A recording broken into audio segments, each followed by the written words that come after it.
Good morning. It is Tuesday, and this is Cheryl Herky, and this is my channel. I wanted to take a few minutes out. I'm getting ready to go over to the gym, and I thought I would just recap my thoughts about D-Day. I went to Bedford, Virginia to see my friend Vicki and Dale Sides, which I'll have on another video.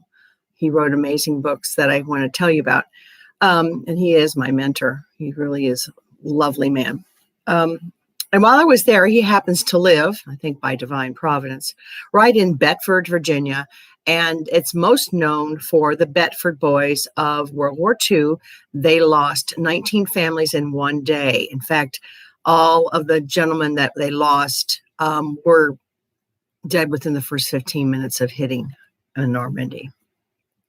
So I went to two. I went to the one at the Green Street drugstore, where all these people hung out. Now, these were kids.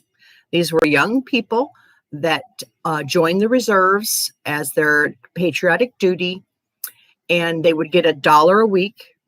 And the woman who did the tour with us said that 50 cents usually went to the families because they all had farms and large families. And then 50 cents was for them to go on a date, to go to the movies, and then to go to the Greens drugstore, because that was the center of life, was the drugstore. And they would hang out and have their sodas and see their girls. So it really was a very sweet life. I think that they were preparing for themselves. So they were in the reserves, and then they were called in for D-Day. So the larger picture is that I went to the walking tour of the $6 million extravaganza that the federal government put in also Bedford, Virginia, to celebrate and memorialize all the lives that were lost on D-Day, including those from the 12 other countries and the names of the people who were involved with that.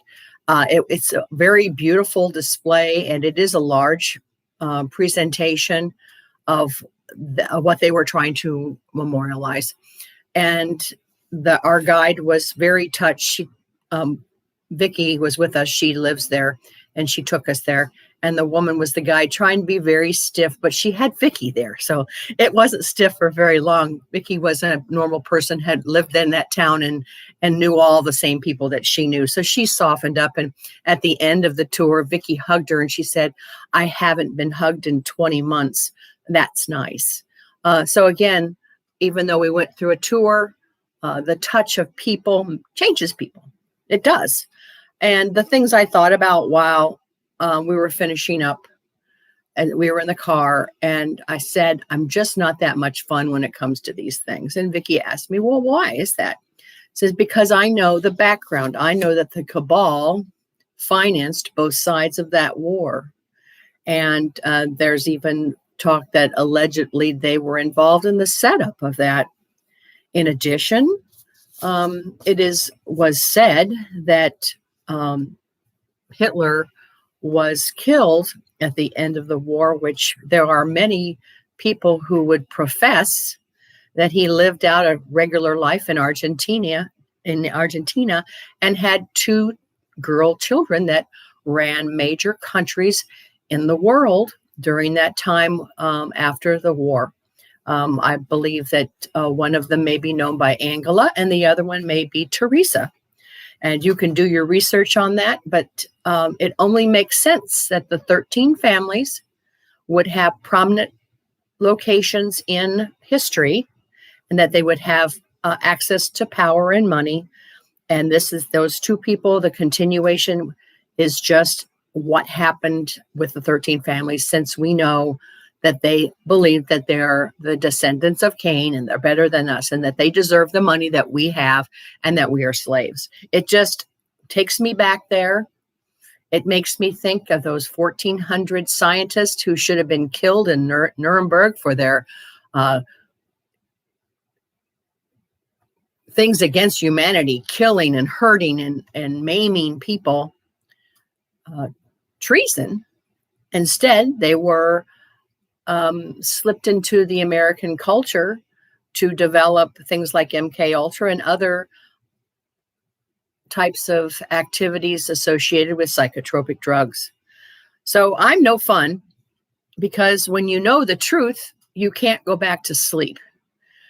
But it is important that we remember. I brought this home so that I could talk to my grandchildren about it, because loss of life, we should always feel God's tug of our heart, because loss of life for good or even evil reasons should be remembered, should be honored, and it is a part of our history that these things did occur. And I went there because my husband is a history buff, and I wanted to do something to bless him. And in the end, I got very blessed, because I was with Vicki, and that woman who hadn't been hugged in 20 months was touched by our lives. Okay, so then it was worth it for me. So that's what I wanted to talk about today. I wanted to just put a bug in your ear about D-Day and the Bedford boys, and how the Bedford boys, the hard part about that one was the family members brought in letters that they had written to their girlfriends, and their personal items, their clothing and their musical instruments and their baseballs. They were on baseball teams. It just put a personal touch to the loss that I say, damn it, devil. I hate it when you kill God's people, and I hate it even more when we don't know that you killed God's people. So I want you to know that the devil is a liar. He's the author of lies, and we have to be informed. We cannot be ignorant of his devices. Not very sunny subject today, but I want to let you know that I went there, and it is worth your time if you're ever in Bedford, Virginia. So have a lovely day. Please hug someone today. See what a difference that made to that woman. And take the mask off. I did my very best not to wear a mask while I was in Virginia. I got away with it until I went to Lynchburg area, and the woman wouldn't even let me use the bathroom unless I had a mask on. And of course, I said, hubby, get me to Tennessee where I don't have to wear a mask. I will wait until then to use the restroom facilities. So thank you for being with me on this channel. I look forward to telling you what I'm going to do tomorrow. Probably will review the schedule that we're going to have for the event that we're going to in Tulsa, Oklahoma. So I want to just talk about that for a moment, because it will be televised on Right Side Broadcasting and other places where you can find it. And it'll also be, from what General Flynn told us on Monday, it will be the turning point of the Great Awakening nationwide. So that, to me, was a big call, and I wanted to tell you what to expect. So have a lovely day. Thank you. God bless you.